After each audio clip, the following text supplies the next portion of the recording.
versus corporations. If you ever S corp, you're going to be taxed one time.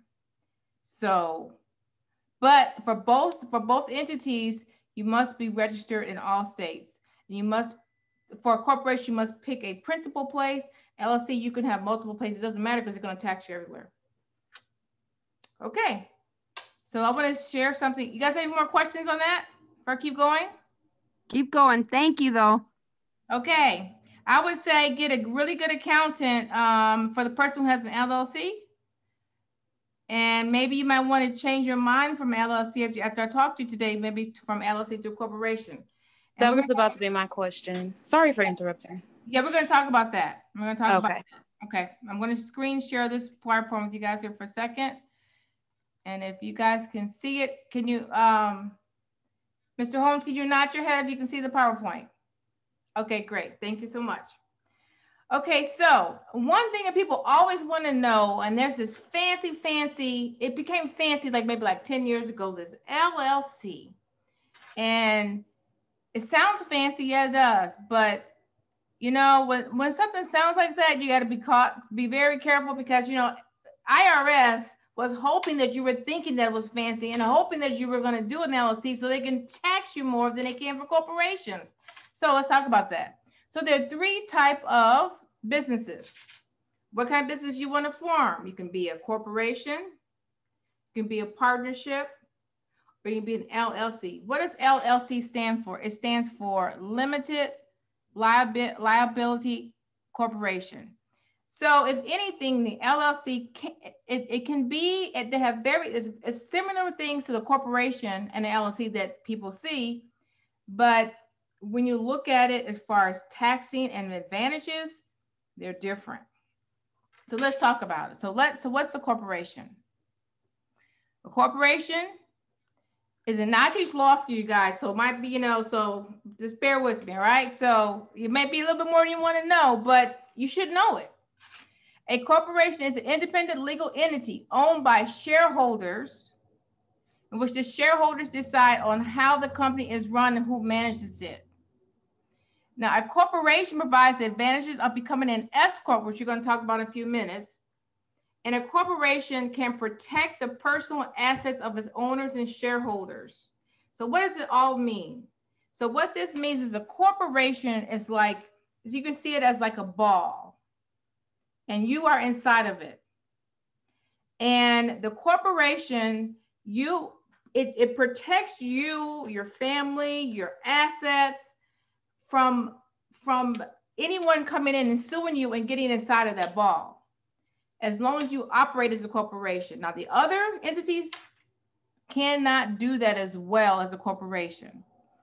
And so when you wonder why you see mostly law firms, a lot of law firms these days are corporations, because what happens if they get sued, in order for the people that are suing them to attack their home and their personal assets and their bank accounts, which they can do as well, they have to do something we call pierce the corporate veil, which we're going to get to in a few minutes. So basically, a corporation, legally, if you speak to lawyers, will tell you if you want to protect your assets and the things that you own. So you have this business and you're starting to make all this money and you're starting to buy a property here and a property there, you would want to be a corporation, because you don't want an employee. Now here, let me give you a hypothetical. I'm calling law school. Here's this scenario. You own a business. You have an employee who works for you who is working during the course and scope of his business. That employee is delivering something somewhere. He gets in an automobile accident, and the automobile accident causes severe injury to someone. You only had a policy that's only worth $20,000 that you insured all your people for, right? So someone they sue you because that person was working for you, okay? They sue you, and that say the person is really, really in bad shape, you know, ton of legal damages there. $1 million, say $1 million. Guess what? If your business is only worth $20,000, well, and if you have not been operating as a corporation, then they will go to court and try to pierce the corporate veil and get to all those beautiful homes that you have, the one in Florida, the one in California, they're going to try to get that. And that's what they can do. But if you operate as a corporation and you're inside that ball, and I'm going to tell you how to do that, then they can't get to those assets. They only can get to whatever that $20,000 you have in your business bank account, and that's all they can't go any further than that. So advantage of a corporation. Partnership. So a partnership is a business which two or more individuals share ownership. Partnerships, all the partners are liable for lawsuits. So a partnership, you don't even see people doing that too much anymore. I mean, unless if they're talking to an accountant first, a lot of times they're not going to do that because of taxing.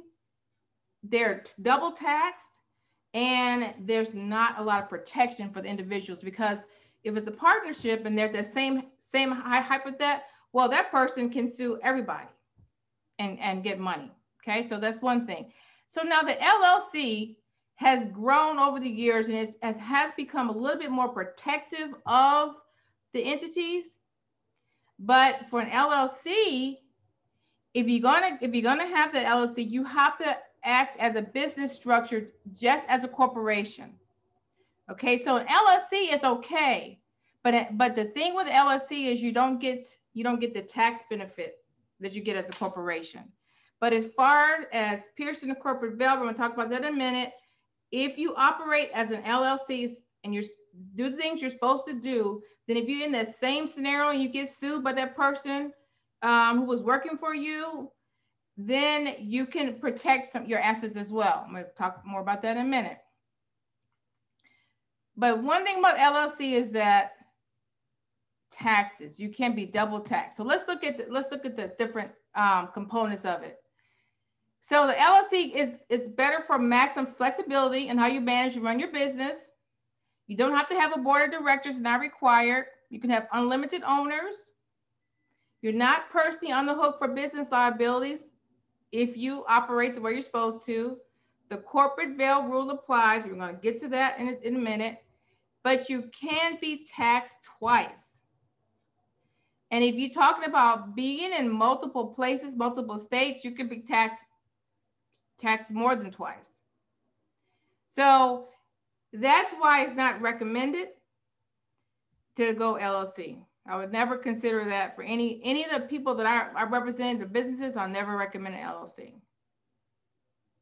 So which entity provides the most advantages? So a corporation can become what we call an S Corp. You hear, what is an S Corp? Well, I'm going to speak to you on the legal term, not all of the tax terms. But the benefit of an S Corp is that your proceeds that you make, or all of your expenses that you have, flow through from the corporation to your personal return. And what does all that mean? Like, break it down, right? So this is what it means. Okay, so I'm gonna give you two examples.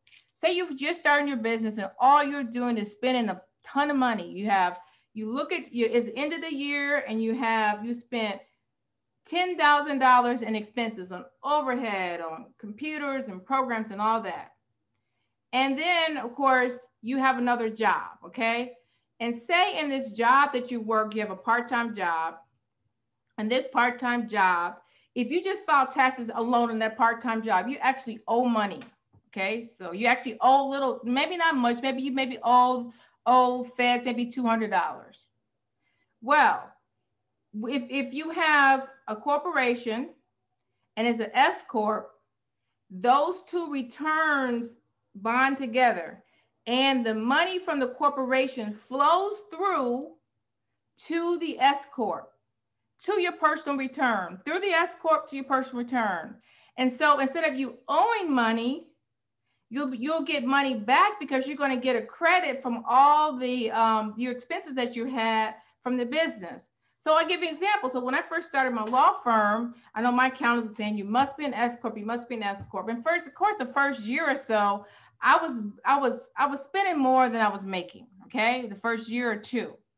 But I got back, like, I don't mind saying, I got back like $6,000, $7,000, $8,000, $9,000, $10,000 a year. Is because, and then my personal return, it all flowed through and it comes back to you. So you would find, and so actually you benefit financially from having an S corp. So just remember, when they say flow through, that means you benefit from all the expenses that you have. Like I'm telling my husband right now for our car dealership, I said, give me all the bills, give me all the bills, give me all the bills. Because I want all those bills to be spent so that it flows through our tax return and we get a credit for all that because we are S corp. But if you allow the veil to be pierced and someone sues you, then I mean, you got a problem. So I'll get to that too. I'm saving the best for last. What does pierce the corporate veil mean? And here we are. So I've already recommended to you, out of all those little fancy things, that the best thing for you to do is to be a corporation, because you want to have the benefit of getting money back if you can, the benefit of getting credit for all those expenses that you have in your business. And then another thing too is you only get taxed once in the whole process, corporation S corp. But so that's one separate thing, but you have to operate as a corporation. So what does piercing corporate veil mean? So if, let's go back to our hypothetical, that lawsuit where you have a person working for you and that person is delivering something for your business, gets in an auto accident, causes the accident, the other person is severely injured, you only have $10,000 in your account, you've been sued for $1 million. What is going to happen? Well, if you operate as a business and you're in court, the judge cannot pierce the corporate veil, and it means the judge cannot allow the plaintiff to go against your personal assets. And that this applies to corporations and applies to LLCs, because partnerships, they're going to get all the partners anyways. It doesn't matter if you're a partnership. So let's talk about what you need to do. So I'm going to scroll down to things that you need to do to prevent the piercing of a corporate veil. So you have to have meetings with the board of directors. Like you say how many? Well, it's advisable that you have at least one. And the more that you have, the better it will be. So once a month or either once a year. I prefer to have two a year. And then as you grow, I would recommend having one every quarter. Another thing, these are all the things that a court is going to look at to see if you have done these things. When there's a plaintiff knocking at the door saying, Judge, I want to get that house in Florida. I want that house in Minnesota. I want that boat. I want all those. I want money out of the out of the bank account.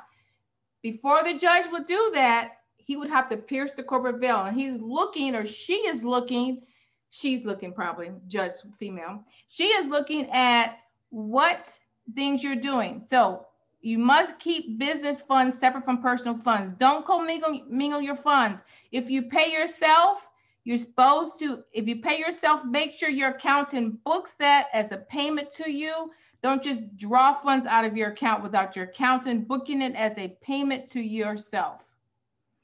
Talk about the business meetings, pay corporate taxes, keep your corporate status current with Secretary of State. So every year, every place you practice, for people that ask me in advance, or the first question, you must every year renew your corporate license with every state.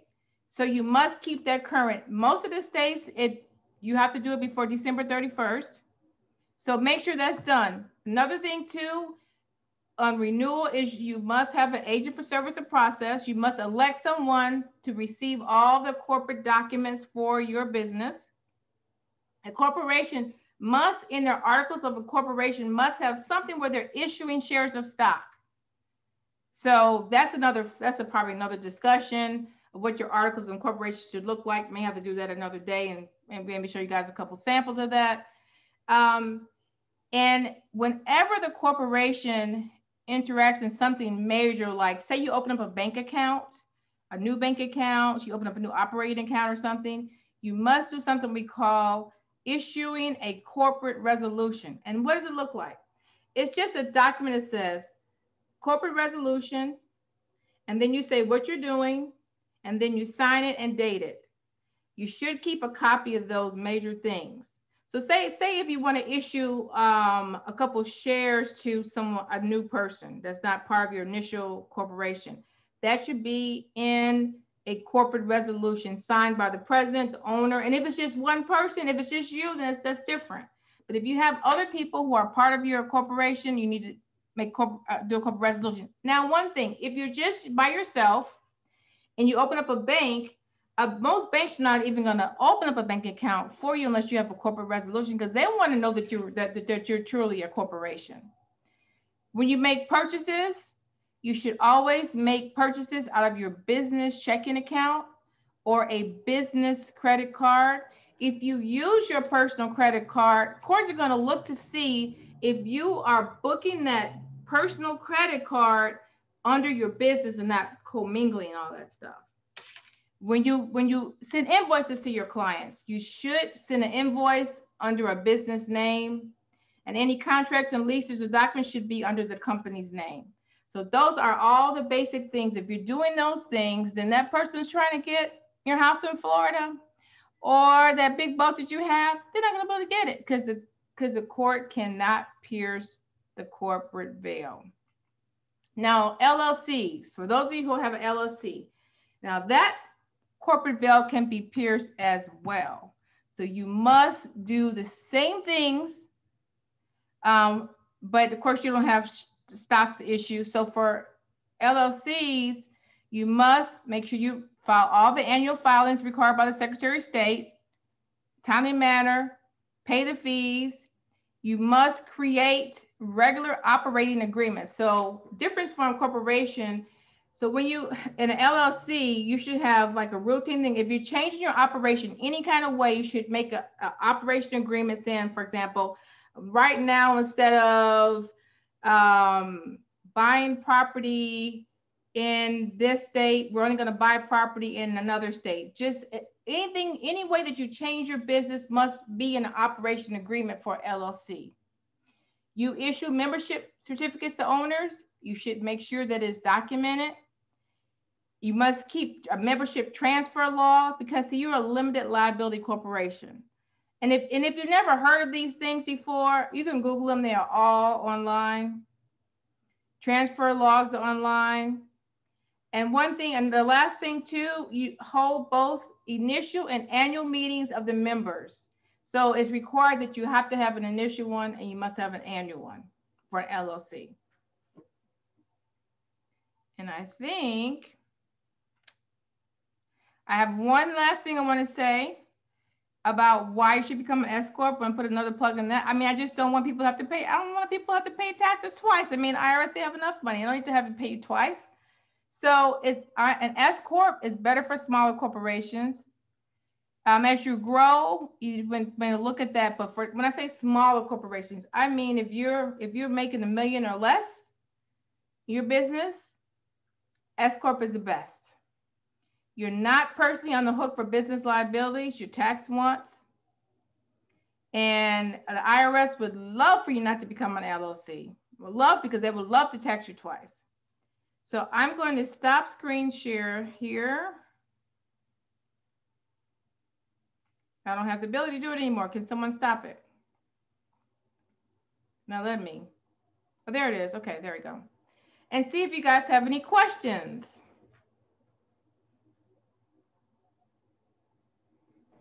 I do. Okay. So if you chose an LLC, how are you doing this evening? And thank you for the information, by the way. I'm great. Nice to meet you. I'm doing great. Thank you. Good. So if you have chosen an LLC for your business and you want to switch to a corp, do you know the process for that? To switch to a corporation or S Corp, first you got to switch to a corporation.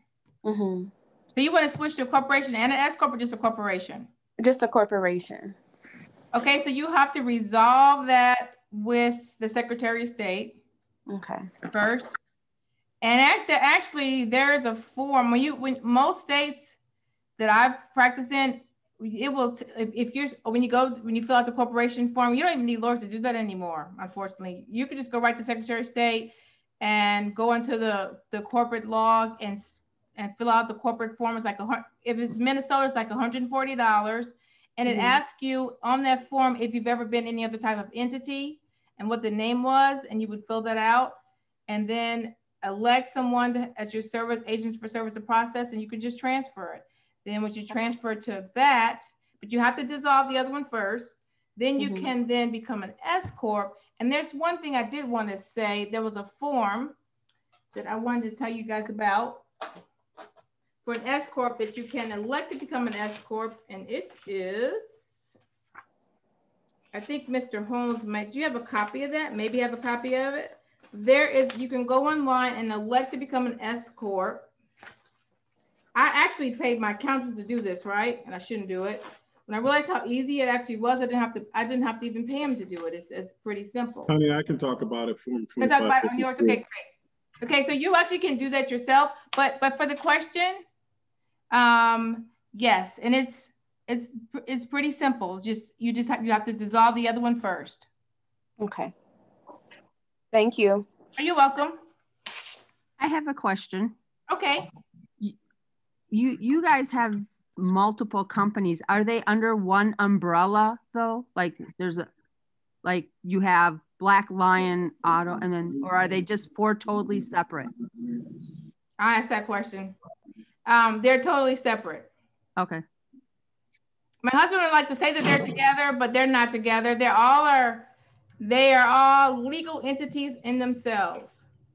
I don't say they're together. I know they're separate. And what's the advantage of that versus one company owning another? Now, you just asked me too, that's a different question. Can one company own another? They can. So what you asking, what are the advantages of one company owning another? Correct. Or is it better to have them separate? Well, I would speak from a tax standpoint. I can't tell you about that. From a legal standpoint, I think it's better to have them separate until one is really large and can afford to pay all the expenses of each one of them. Because if they're all subsidiaries of each one, that means, say if the car dealership owned everything, then the car dealerships have to take all their assets, whatever, and pay for all the expenses for all the other companies. So it just depends on how large they are, what you want to do. I think it depends in particular of what type of businesses you have, because there's a nonprofit which can't be part of which even though my husband says sometimes, oh, this part as an idea, but it's a separate corporation, separate entity.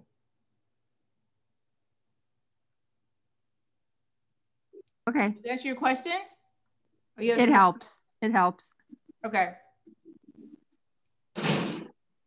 Are you thinking about something where you want to do multiple things and having and owning something else, like having one corporation and owning others?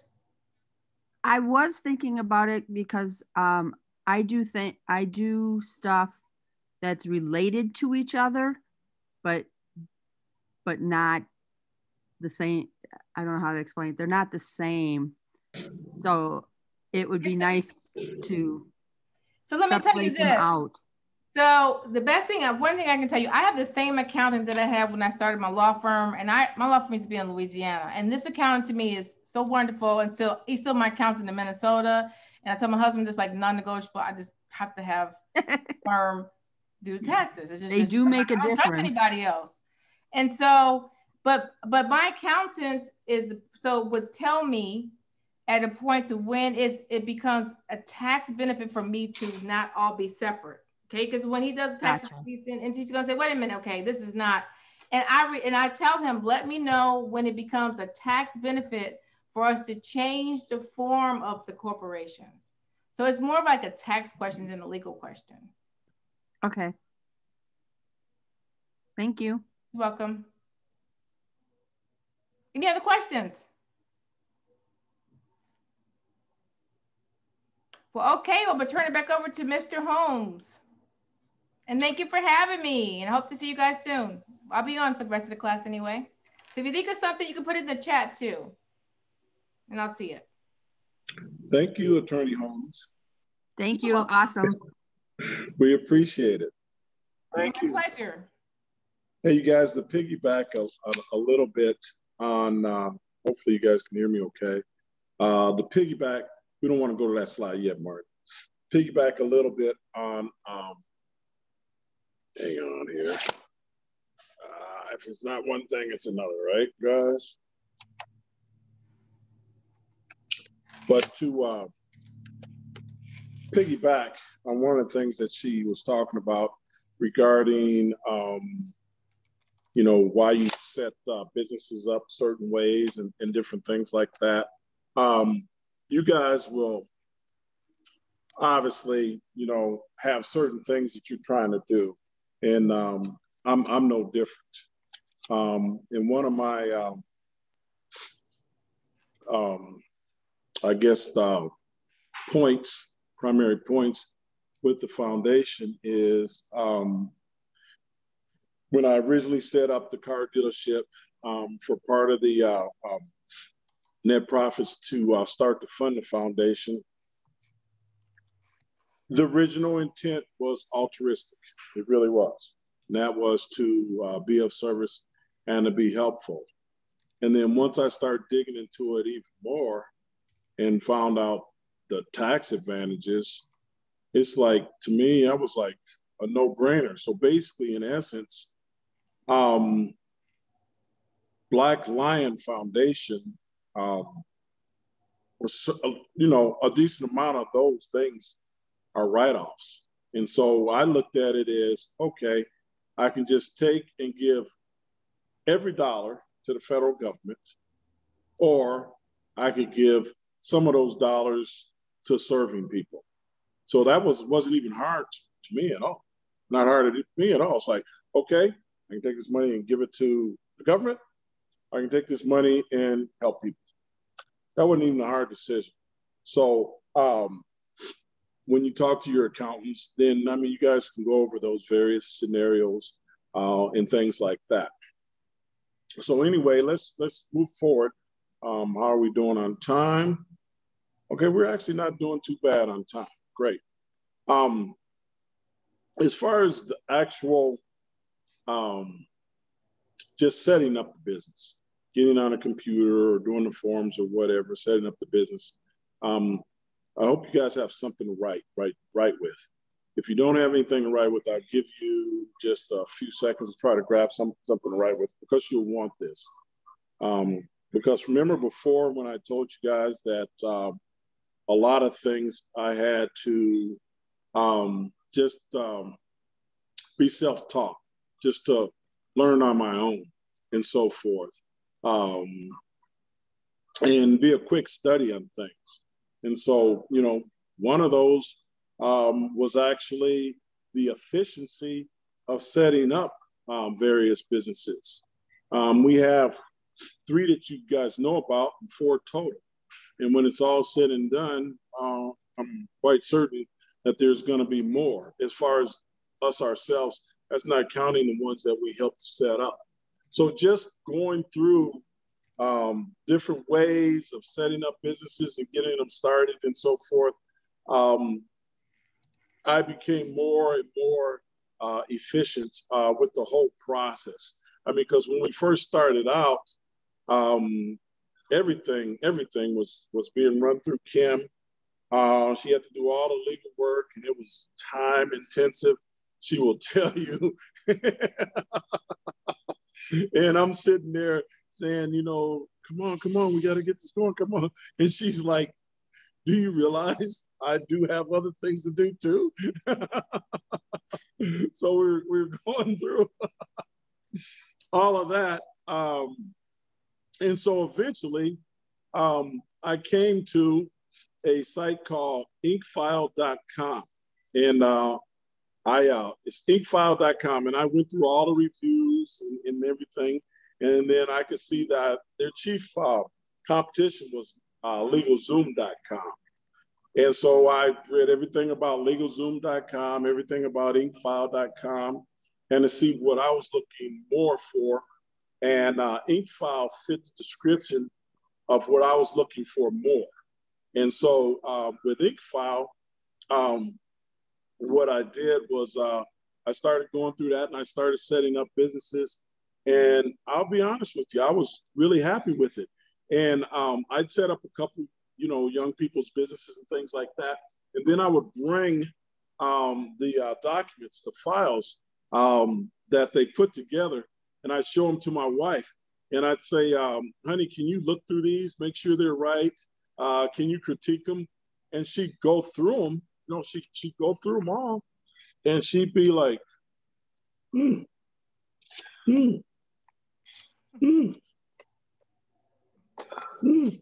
Here's this part of right here. We were talking about banking resolution and so forth. And she was like, this looks pretty good. She was like, this looks pretty good. And I was like, say no more. And so any businesses that I set up, I use InkFile. They really can do almost anything from A to Z, really, almost anything from A to Z. Literally, you can go in, you can decide what you want. Do you want to be a, partnership, LLC, corporation? They'll do that, or nonprofit, whatever it is. You can go in. They print up your corporate resolutions, the whole 9 yards. They go in and they actually can do a lot of your licensing and registering with whatever state you're in, which is pretty impressive. And then the forms that you need to sign, they can have them filled out, send it to you, you sign it, you can even docu-sign it, and then they can file it with the IRS. For example, on the form 2553, that's your S-Corp authorization form. And the reason why I know a lot of these forms by their name and their number is just from doing them over and over and over again. But that form has to be filed with the IRS, but they make it so user-friendly that literally they have it all filled out. It's got your name on it, all your information on it, and then the area you sign, and they send it to the IRS, and they send you the certified receipt showing that they send it to the IRS. So I've been real happy with them. Your EIN, you'll need that too. And that's your federal ID number. You actually need one for federal and state. State, you'll have to get yourself. It's not hard. You just go on a Secretary of State website and get that if you don't go through us. And then the federal one, they can do that for you. And if you're doing it, if you're using InkFile, you can either do it on your own, and we've done that. Kim will tell you. She will tell you I've sweated her pretty good on some of those. I was lucky I didn't get punched. But so we've done it that way. In InkFile, they charge a little bit. I don't know, maybe it's like $50, but personally, I think it's worth it. And boom, they take care of it. Yeah, Kim's like, yeah, I paid him $50 instead of bothering me. So, and they do a good job with that, because you need that. You need the EIN for so many things. Like she had mentioned earlier, you can't even start opening up a bank account without that EIN, because that's the first thing they're going to ask for is where's your EIN and where's your banking resolution? And they do that too. That's what this is right here, is a banking resolution. And I know it sounds like a lot, but and that's what's cool about them, is that boom, you just click buttons and they start printing it out. So it's pretty cool. So really, I mean, they can do most of the things that you need done regarding that stuff, which the cool thing about that is, we started out doing everything the long way and the hard way. So I'm very impressed with that side. I don't work for them. I don't get any type of endorsements or anything like that from them. But they've been doing a good job for me and the young businesses that I've been getting started. And Kim already said that we prefer the S Corp over the LLC and the sole proprietorship and so forth. And those are, when it's all said and done, those are our professional preferences. So I mean, like if you guys already have it set up one way, I mean, you don't have to necessarily change it. Or if you just prefer another way, because I've literally had some people that wanted to debate me, because we're set up as an S Corp, for example. And like Kim said, so many people are set up LLCs. I've had people with LLCs literally just want to debate me on why their LLC setup is better than my S Corp setup. And I'm like, hey, that's the way you feel. James, we lost your sound. Can you hear me now? Yeah, that's better. Can you hear me now? That's better. What I was saying is that I've had people that literally have wanted to debate me, on why their LLC is better than, our S Corp and whatever. And that's fine, because in the end, we're all grown. So we set ours up that way because it has more of the things that we're looking for. Somebody else sets theirs up a different way, more power to them. So I don't even fall into that. I'm usually like, that's cool. Hey, you do what makes you happy. All right. So anyway, let's move forward a little bit more regarding like the incorporations and the licensing and so forth. And remember, I mentioned that a lot of that InkFile will take care of. Some things you will have to do, and then hopefully whatever business that you're going into, you should have a pretty good idea of what the state licensing requirements are. So like this right here is, for example, my dealer's license. That's my dealer's license right there. And that, I mean, they couldn't really do for me. I mean, Kim and I had to literally go down to St. Paul, the office down there, and do a lot of that stuff. And if you didn't know, she is 50% owner of pretty much everything. So she had to go with me, and which was cool because it was nice having her there, because sometimes I have questions, she has questions, and so forth. And in the end, everything got structured to where, everyone is happy. So anyway, regarding your banking and so forth, remember you want that EIN number, and then you'll need the banking resolution, which sounds worse than it is. Then you can go down and you can open your bank account with that. Are you guys hearing noise in the background? A lot of noise in the background? Oh, you are? Yes. Yes. Okay. All right, we'll figure out a way to I don't know, move through this quickly, because some people are like doing that on purpose. You know how they roll. We didn't want too much interference. So if me and Kim would have been too close in proximity, we would have had a lot of interference. So we just got a few haters hate. So I'll just move through this as quickly as I can. One of the things that sounds like a small thing, but it's actually pretty important, is make sure that you guys go through Google My Business. Make sure that you do that. Google My Business, so that you can get it on Google. And what they will do is they will send you like a postcard in the mail to the address that you give them. And you have to, when you get that postcard, you got to go on the site and, put in the code that it gave you. And that's just to verify that, you are who you say you are, your business is where it says it is. And I think that it is really, really difficult if your business does not show up on Google. So they have me on that one. Now, the nice thing about that, as far as the Google My Business, is it doesn't cost you anything. It does not cost anything at all.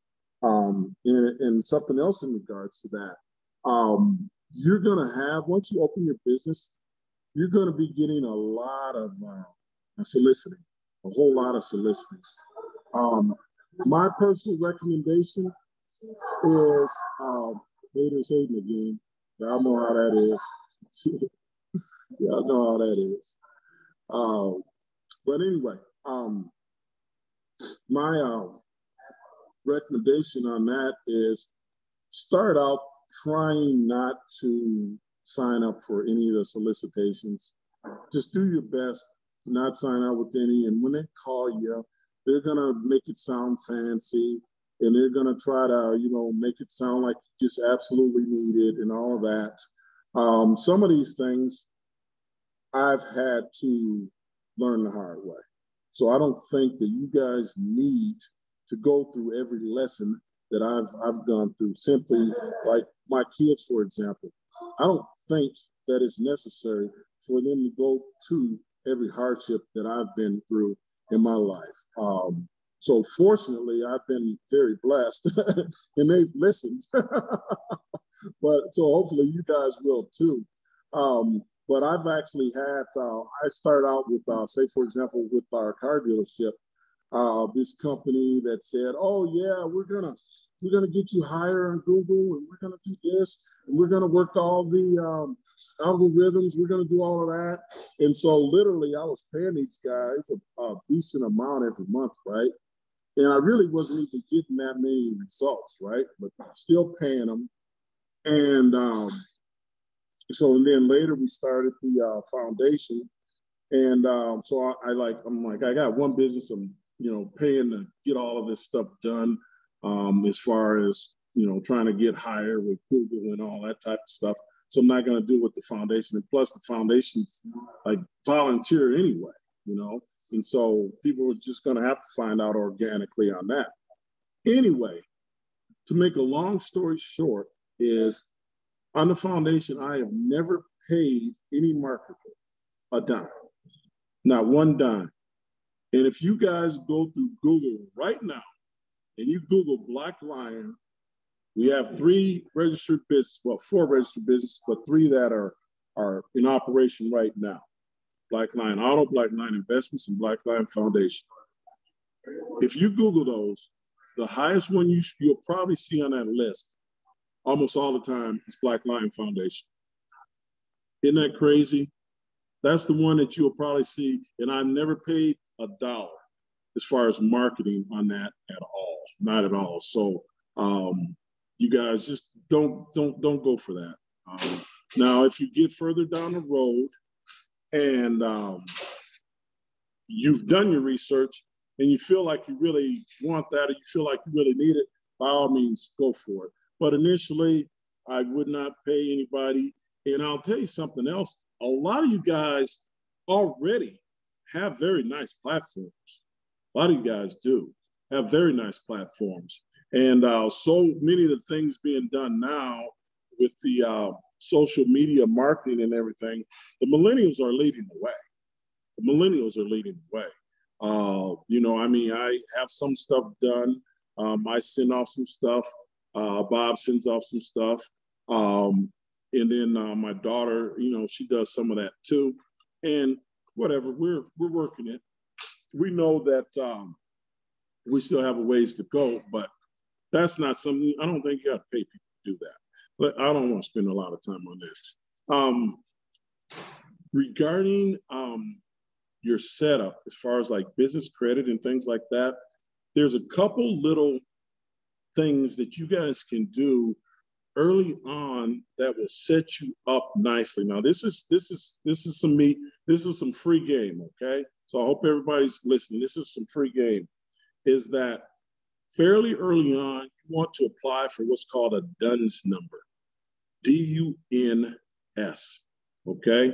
And it's short for Dun and Bradstreet, okay? Now, on your personal credit, most of you guys are aware that the 3 main bureaus for personal credit are TransUnion, Equifax, Experian, okay? Now, for your business credit, those, they don't have anything to do with your business credit at all, none of those. Most people don't know that. The Business Credit Bureau is Dun and Bradstreet, okay? And so if you Google DUNS number, you'll have a lot of places that'll pop up, And they'll be like, yes, you can get this DUNS number and it only costs you $199, only $299. Okay, make sure that you look on that and see if it says sponsored or not. Okay, because a lot of them do, and on a lot of things you're going to be doing, you're going to have to read it carefully, because there's so many things you guys can do with your setup that does not cost money, but you're led to believe you got to go through this place and set up money.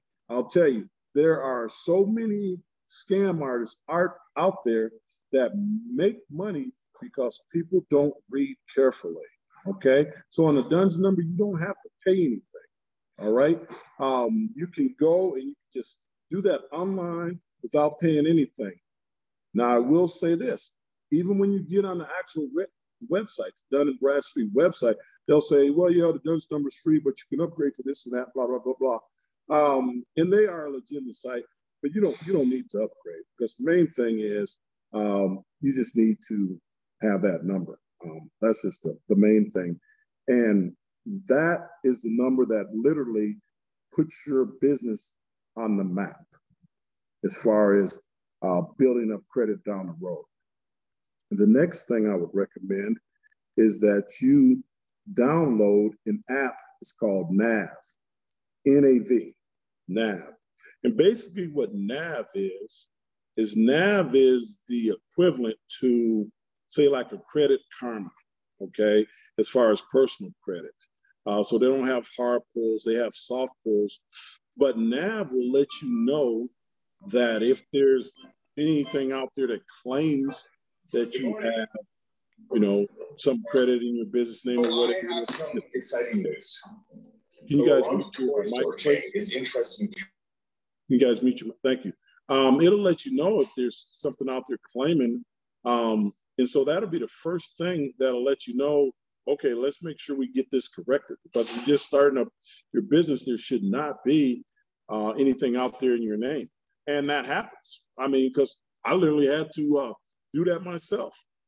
So that's why you want to check that NAV. You can look on there and you can check. And then as you start building up things, they'll have, various ideas and things like that. And just like Credit Karma, don't bite on all that stuff. Okay, you guys, use discretion and good judgment, but at least it's a way where you can kind of see what the bureaus are reporting on you, okay? And then what you want to do is you want to start actually establishing some business credit. And so there are a couple of things that are like real easy. For example, you guys have seen these catalogs, these Uline catalogs, where they say U-L-I-N-E. And Uline is like a big wholesale company, and they deal in almost everything. I'm talking about nuts and bolts and wrenches and plasticware and any uniform, everything. If you can name it, they deal in it, okay?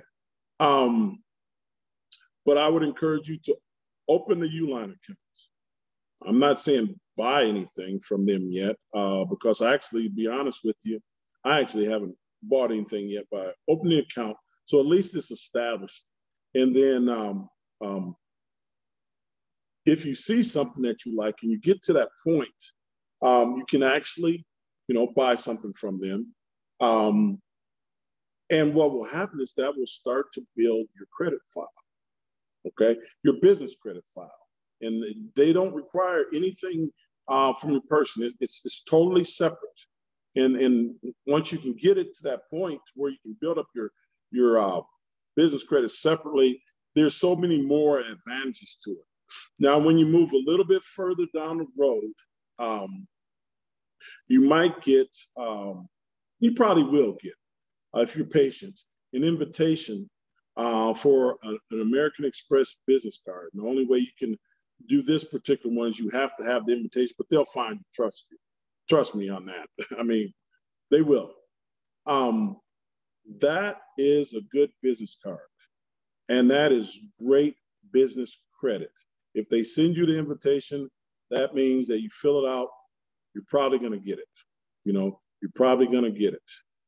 Jerry just flash something up there. I think it said 5-star review for Black Lion Foundation. And you guys, some of you guys have already gone in and you've done some Google reviews for Black Lion Foundation. And it is, oh my God, it has really helped a lot as far as our algorithms, helping people find us and things like that. And I'd encourage everyone that's here. I mean, I'm not asking you for any money. I've asked none of you guys for money. But if you could do that, if you haven't gone and done a Google review for Black Lion Foundation, if you could just go and do a Google review, that would be just very nice of you and very courteous of you. So anyway, we'll move on. But the American Express card is great for actually building that. And then once you guys start, you know, going a little further, a little deeper into it, I mean, we'll be in touch. You know, we'll be in communication. I mean, but those are just some things that kind of get people started. Because remember, I think it's a couple of weeks from now, not even a couple of weeks, week and a half from now, where we're going to spend another session on your business. So what we're doing today is we just like zooming right through it. Because some of this stuff, you guys are going to be like, oh man, okay, I think I got that, but I didn't get this. I think I got that, but I didn't get this. So next time we will have certain areas that we can dive deeper into. For example, like the business plan. If you want to show the screen, Martin. This right here, Martin, you want to show me on the screen? For example, this is the Black Lion Auto business plan right here.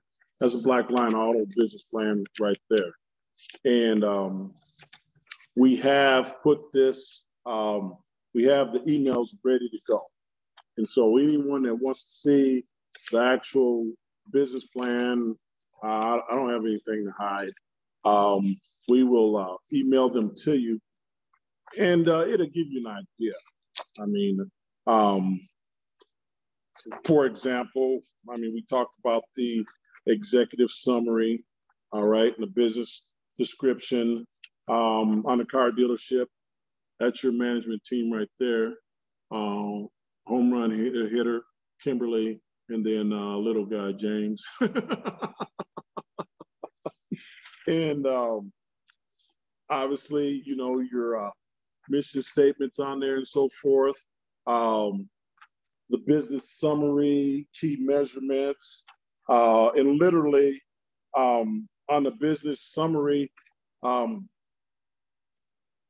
that's something that you guys are going to have to put thought in, but don't feel like you're out there by yourself, because I help a lot of you guys with your business plans. But the more of it that you've actually thought about, you know, the smoother it goes when we're all putting it together.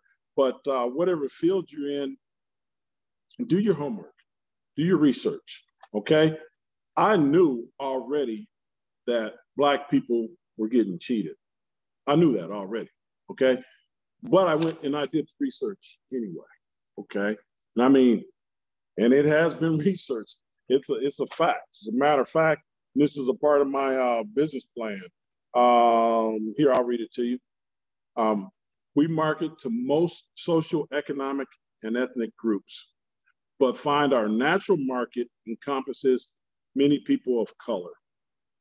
Statistically, people of color have been charged higher prices, higher rates, and higher fees by the auto industry.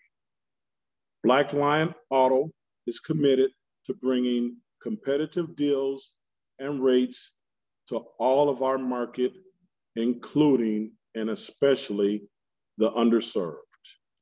And got all the data right there. So you guys can you can find that. If you feel like you can't find it, when you come down to my office, we get on the computers, we'll find it together. And you're gonna have to have a finance plan. And I know that sounds scary. Oh my God, a finance plan. Once you dig into it, you'll be fine, okay? And literally, Literally, I'm gonna send you guys my finance book. It shows you what my targets are, my first year, second year, third year, fourth year, fifth year, everything. And then that way, you know, I can constantly refer back to it, and I can keep score, you know, and my target market, my pricing strategies, my distribution strategy, my promotional strategy, all of that is right there. In other words, I'm not flying blind. I have a map for where I'm going. I have a complete map for where I'm going. And this is something, if you Google business plan, on almost all the ones you'll see something in it that'll say SWOT, SWOT analysis. And you're like, what? You're like, what? What's a SWOT analysis? Okay, well, the acronym, the S is for strength, W is for weakness, the O is for opportunities, and the T is for threats. And so literally, it's like self-scouting. And once you get into it, you guys might agree, you know, it's like, wow, you know what? I'm glad that I actually took and I went into that self reflection.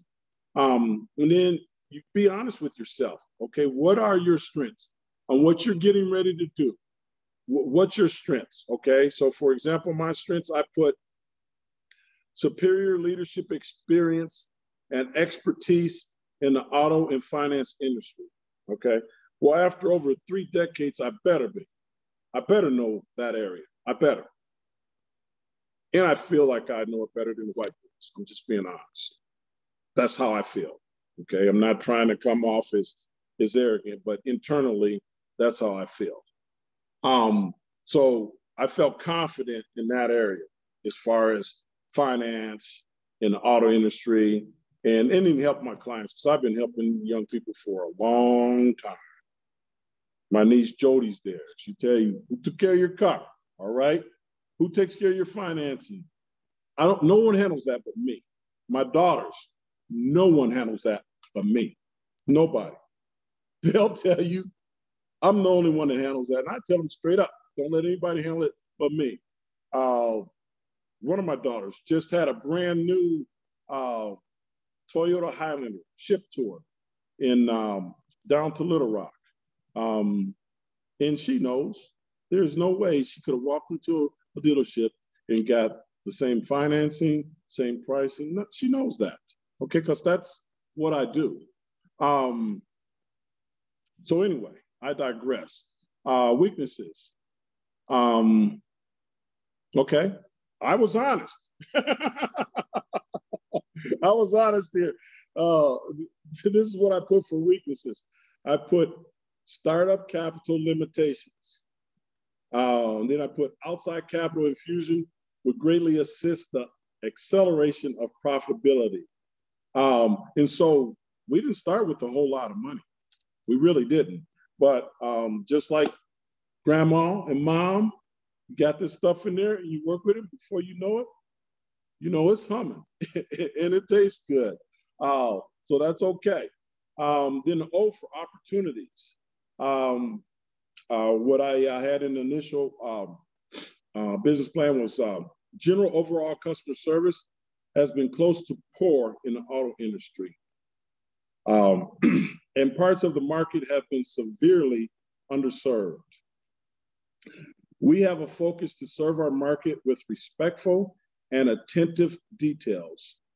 We pledge to be responsive and trustworthy. Most clients want to be treated well, regardless of the product price. This we understand, and natural expansion will follow. So the T for threats. I wrote, it's paramount for our dealership not to follow old-fashioned traditional car market tactics. We want to brand ourselves as different. I think everybody will tell you we are definitely different. And we never wanted to be the same. We wanted to be different. We're probably even more different than we even thought we'd be. I mean, because a lot of y'all don't even know I'm a car dealer. You know, you guys think, oh, the main thing he does is he's out there helping people set up businesses and stuff. But my main income producing stream is actually from my car business. So anyway, it says we brand ourselves different and set aside from other small market dealers. Otherwise, we face the threat of being just another plain old small dealer. And then as far as our projections, our finance plan projections, and we have all of those here. And so literally we can go and we can judge ourselves to see, are we on target? Are we ahead of target? Are we behind target? And I'll tell you straight up that before George Floyd, we were killing it. We were much ahead of target. And so now we've fallen a little behind. I am not discouraged though, because I know that once COVID clears, people start coming back out, we'll be as busy as we can be anyway. So finally, as far as best practices, you guys, whatever you do, and Kim alluded to this, is engage in responsible accounting. We're fortunate. We have a CPA that is done well by us, and we have a lot of confidence in. And that's a big help. So do some advanced planning. So a lot of these things you can think about, okay? I mean, I'll give you an example. Some of the advanced thoughts or planning that I have. Remember I told you about, you know, as far as taxes. So I'm like, well, I can feed it into the foundation or I can give it to Donald Trump. It wasn't even a hard decision for me. And then also I got hired an accountant. Somehow, some way, as soon as you can, you know, hire one. I mean, I know it's some cost, but a lot of them out there don't charge as much as you think. And if you need some names, I got some names. But some of them are very reasonable, especially once you get up to where you know you got some significant business dealings. Maybe you're not at that point. So if you're not at that point, what I would encourage you to do is learn some basic accounting. Okay, so I will just be honest with you. When I was in college, I hated accounting. I did everything I could do to avoid taking accounting classes. So believe it or not, at Drake University, I never took an accounting class. I thought it was boring. I hated it. But you can't live without it. And so what I had to do just through the years is I've had to just teach myself, you know, some main things. So I'm to the point now where, you know, a lot of my income statements I do myself and things like that. And so when we hand it over to our accountant, it's usually not in too bad a shape, you know. Could it be better? Sure, but it could be worse too. It could be a lot worse. And I've been really good at keeping receipts. So please keep your receipts. Why just waste that money? Why waste that money? And then also, I've said this and I'll continue to say it. Spend conservatively. Spend conservatively. If you don't feel like you need it, especially in the beginning, don't just get spend happy. I promise you, because it could easily come back to bite you. And if I would have fallen in some of those temptations, you know, I'd probably be bankrupt and divorced now. So I thank God that I didn't. Constantly monitor and improve your business in all areas. All areas. You guys are going to have to be your self-scouts. All areas. Just constantly look What am I doing well? What can improve? And just keep working on that. And understand there's going to be some OJT, some on-the-job training. Just understand that and be receptive to it because, like I said, I mean, with as much experience I have and with the various things I have experience in, I'm still doing it, so try to be humble about it. Seek good counsel. If you have mentors out there, associates, professionals, or whatever that you can talk to, listen to them, listen to them, and have a strong work ethic. I mean, I've heard this many, many times, and I still find it to be true. They say you work harder for yourself than you work when you're working for somebody else. And that's true, but it's a lot more rewarding, and you're paying yourself with sweat equity because all that hustle you're doing early on, it comes back to you. It comes back to you later when you get to the point where you're not trading time for money, okay? You'll get to the point to where your money is working around the clock.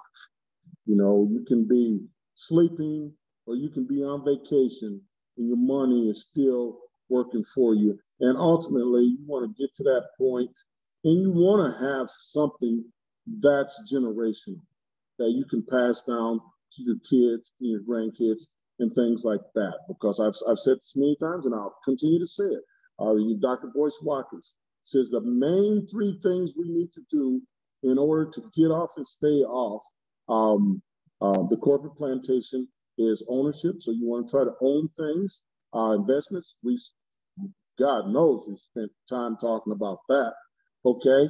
And then business. So if you work for somebody else, that's cool. No problem.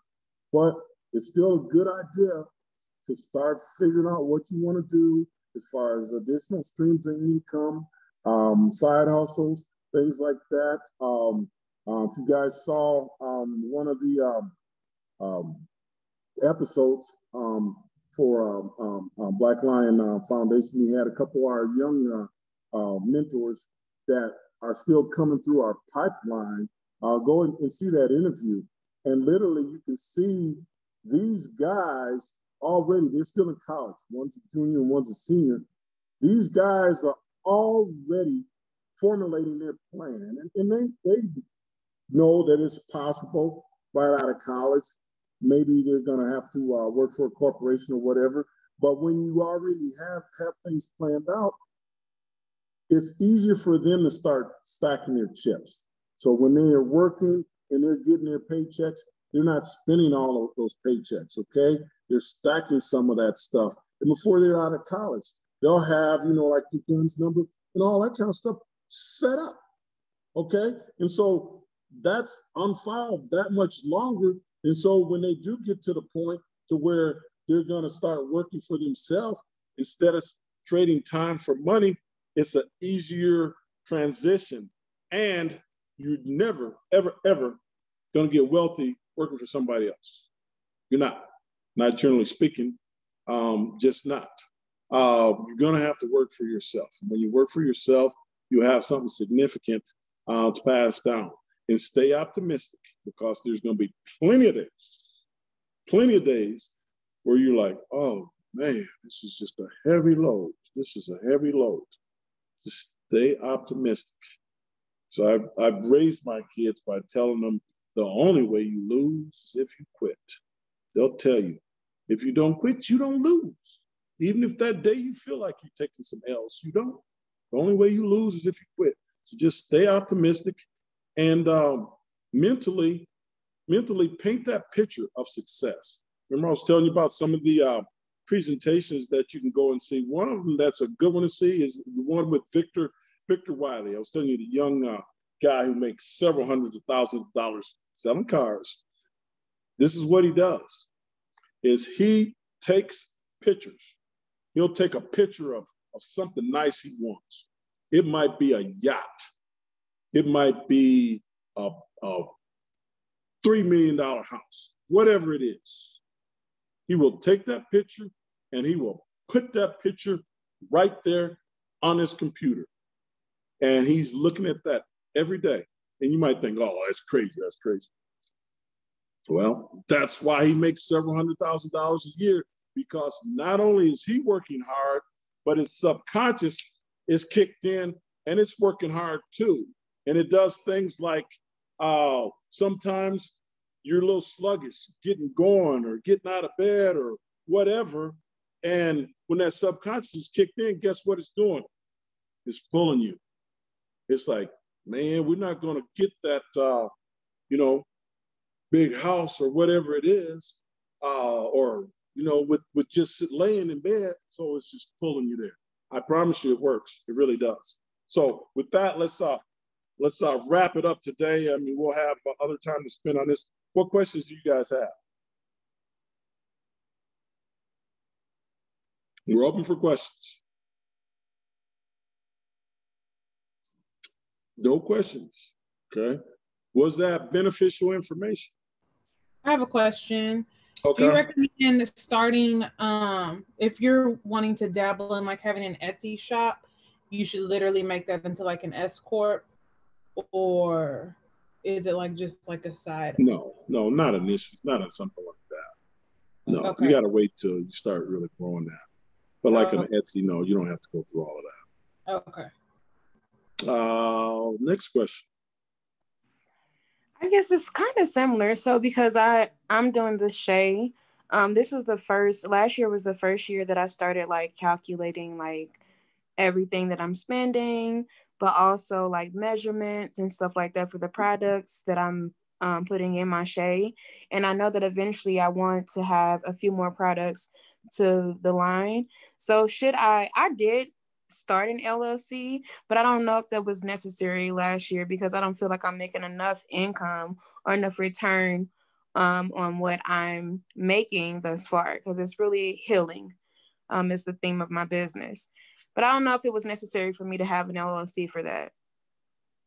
Well, I don't really see any harm in what you're doing, because yours is a little different than like an Etsy shop. Instead of like just selling like t-shirts or whatever on Etsy, yours are products that you're actually designing.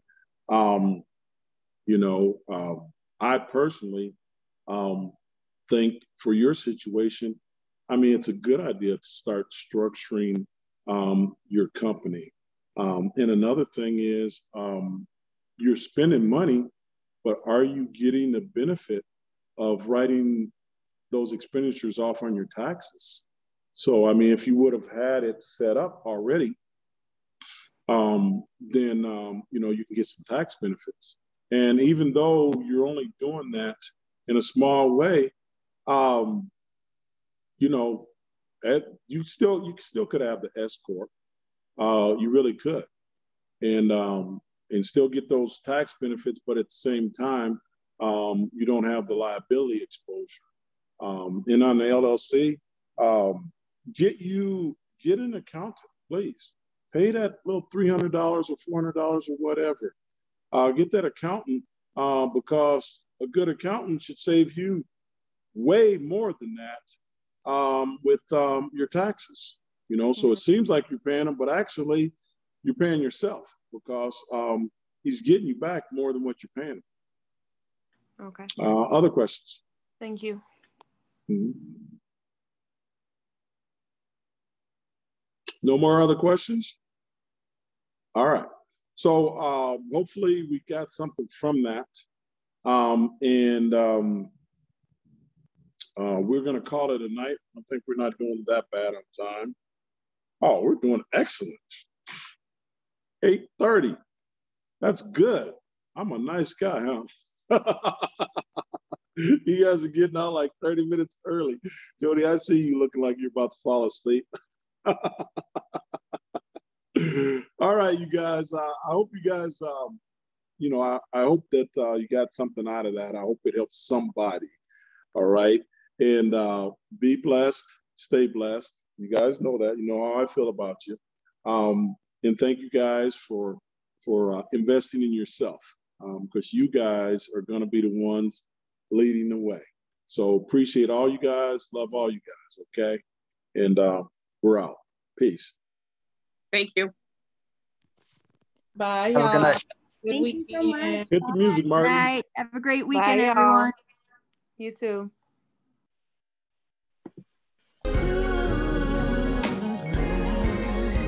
But I'm going down the road to heal. Now my trials just make me stronger. And I know I can hold on a little longer. Closer and closer, I'm crossing over. Heartache, heartbreak to healing. I'm on the path to healing. Down the road to healing. Spirit and soul, body, mind, spirit. There's no doubt about it. I can't live without healing. Will make me whole. Whatever comes my way, I'm gonna stay on the path of healing. There's a lamp unto my feet.